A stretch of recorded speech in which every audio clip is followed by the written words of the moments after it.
Ang buong akala ni Angel, kasama na ako nasunog ng bahay namin.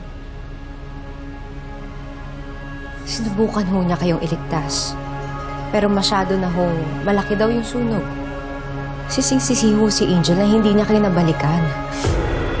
Hindi pa rin siya nagbabago, no? Pinabaliktad pa rin niya yung mga kwento. Kwento? Anong kwento? Ano ho bang totoo? Diretsuhin niyo ako, Aling Merly.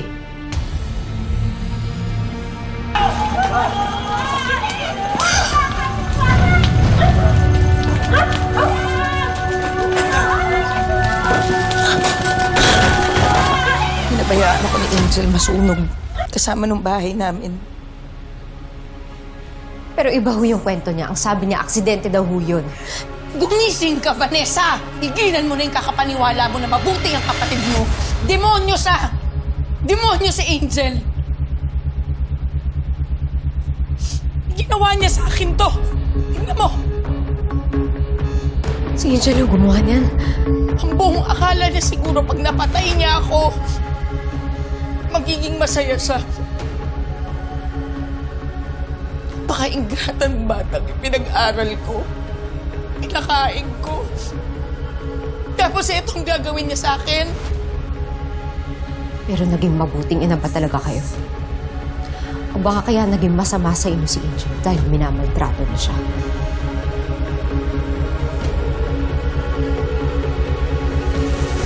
Walang iya siya. Magbabayaran niyang ginawa niya sa atin. Trixie, tumayo ka dyan. Tatakas tayo. Kalagin mo itong kamay ko.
Trixie!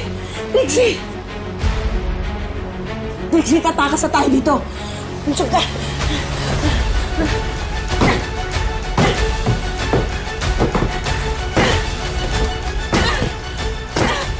Ano, Aling Merly?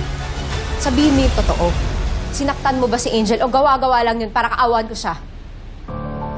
Nung pinagbuntis ko si Angel, akala ko magbabago ang buhay namin. Akala ko magbabago ang buhay ko. Asang-asa ako na iiwanan kay ni Eugene. Kami ang pipiliin. Wala ho kaming idea na may ibang pamilya si Papa. Kahit pa nung namatay siya. Sobrang galit ko sa ama mo. Wala man lang siyang iniwan sa amin ni Angel.